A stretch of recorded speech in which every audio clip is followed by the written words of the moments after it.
Lo que ocurrió en Oaxaca no fue un accidente cualquiera. Fue una tragedia que rompe de golpe el discurso oficial de progreso, modernidad y seguridad. Un tren de pasajeros del corredor interoceánico se descarriló cerca de Nisanda y dejó una escena que nadie debería ver jamás: vagones volcados, cuerpos atrapados, heridos pidiendo ayuda y familias enteras sumidas en la desesperación.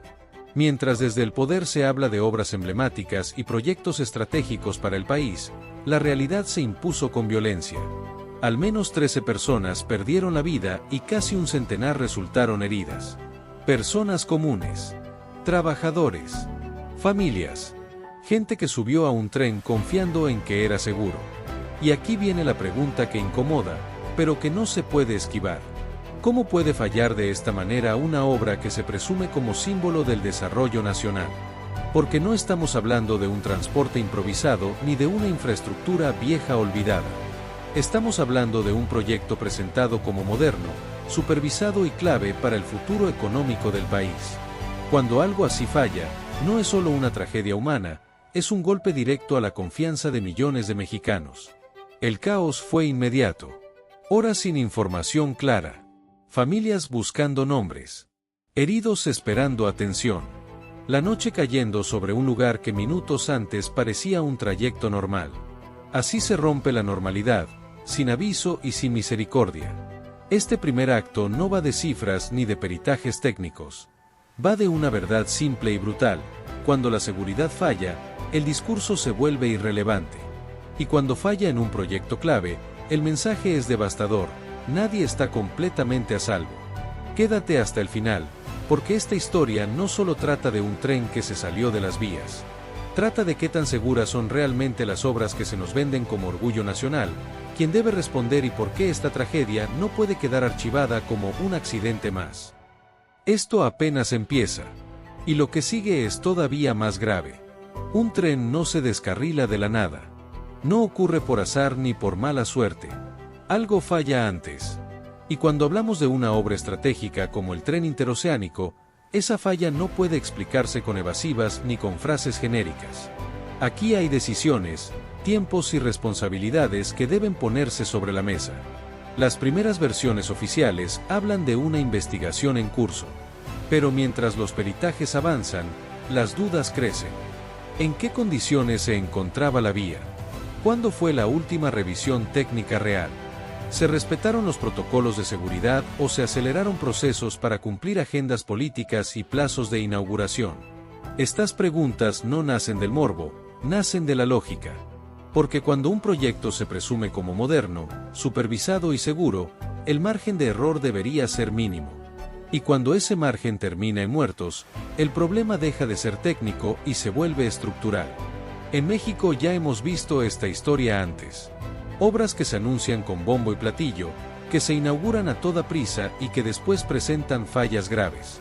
En este caso, la diferencia es brutal: aquí hubo pérdida de vidas humanas. Y eso cambia todo. El silencio inicial, la información fragmentada y las horas sin respuestas claras solo aumentaron la angustia de las familias. Mientras algunos buscaban a sus seres queridos entre listas incompletas, otros esperaban noticias desde hospitales saturados. La incertidumbre fue parte de la tragedia. Y aquí surge otra alerta: cuando una emergencia de esta magnitud ocurre, la capacidad de respuesta también es una prueba de seguridad. No solo importa que el tren funcione bien, importa que el sistema completo, rescate, atención médica, información, no colapse. Este acto deja una idea clara: el descarrilamiento no es solo el momento del impacto. Es el resultado de una cadena de decisiones previas. Y cuando una cadena se rompe, alguien dejó de revisarla a tiempo. Lo que sigue es aún más inquietante. ¿Qué pasa cuando estas fallas se repiten en obras clave y por qué esto no puede verse como un hecho aislado, sino como una advertencia mayor? Lo ocurrido en Oaxaca empieza a encajar en un patrón que preocupa y duele. No es la primera vez que una obra presentada como estratégica enfrenta fallas graves después de ser inaugurada con prisa y discurso triunfalista. Y cuando los incidentes se repiten, ya no hablamos de mala suerte, hablamos de un modelo que prioriza el anuncio sobre la prevención. El país ha visto cómo proyectos emblemáticos pasan del aplauso a la polémica en cuestión de meses. Cambian los nombres, cambian los lugares, pero el fondo se parece demasiado: pruebas insuficientes, mantenimiento cuestionado y respuestas tardías. En este caso, la diferencia es devastadora, hubo muertos y decenas de heridos. La factura humana convierte cualquier explicación técnica en insuficiente. La pregunta que empieza a rondar en millones de hogares es incómoda pero necesaria.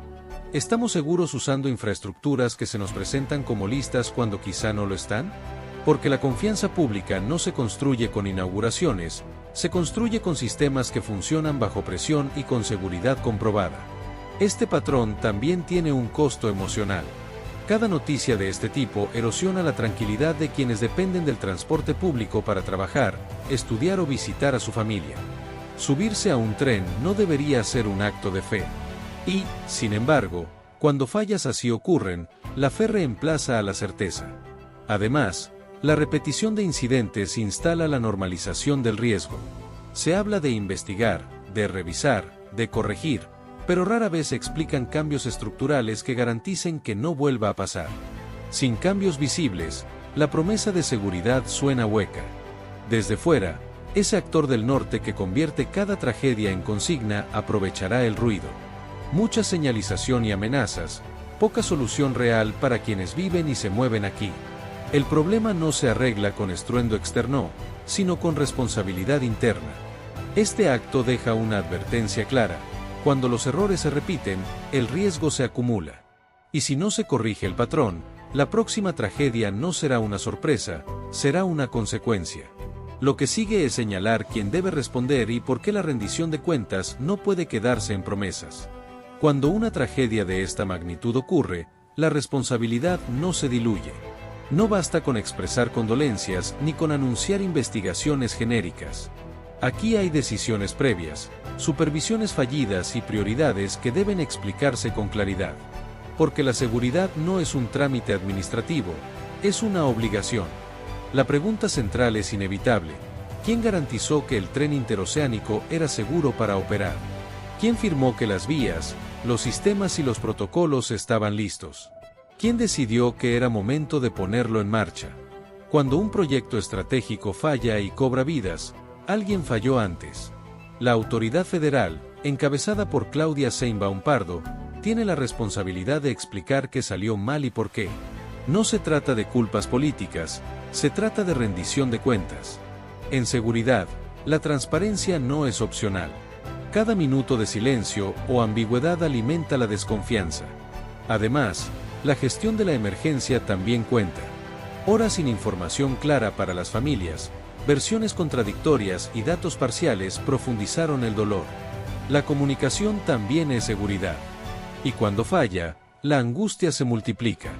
Aquí no sirven los atajos.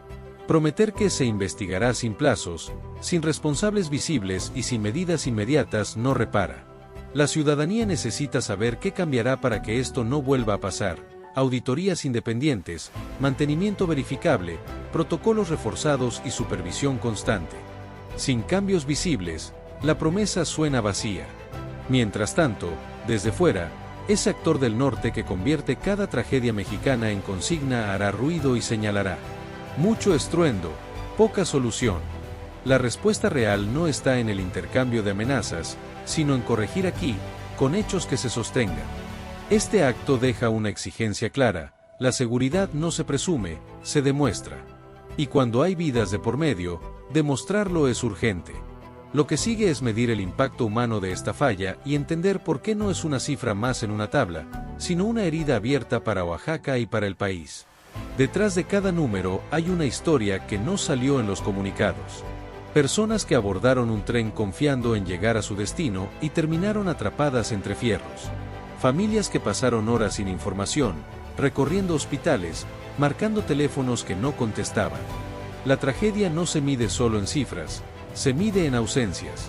En Oaxaca, el impacto fue inmediato y profundo.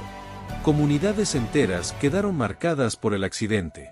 Heridos con secuelas físicas y emocionales que no se borran con el alta médica.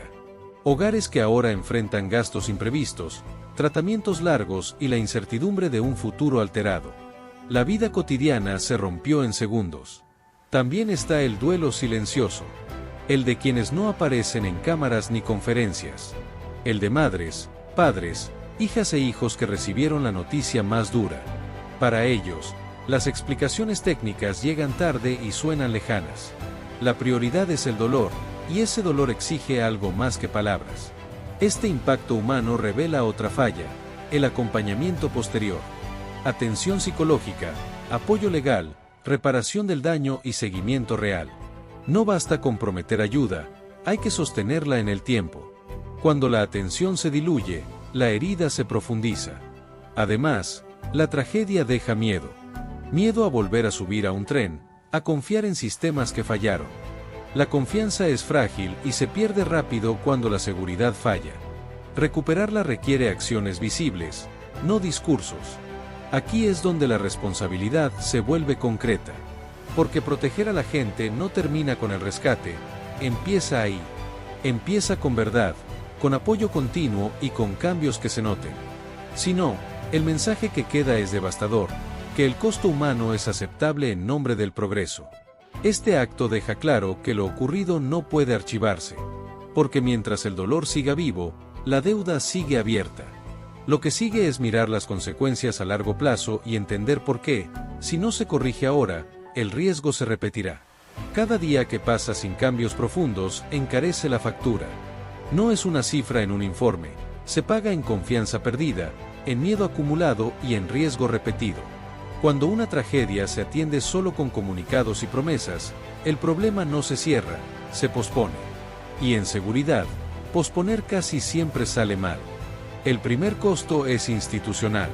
Si después de un accidente con víctimas no hay auditorías visibles, responsables claros y medidas verificables, la credibilidad se erosiona.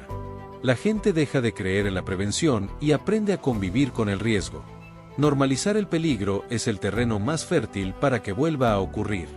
El segundo costo es operativo. Sin mantenimiento reforzado, sin pruebas independientes y sin supervisión constante, las fallas se repiten. Los sistemas complejos no se sostienen con voluntad, se sostienen con rigor.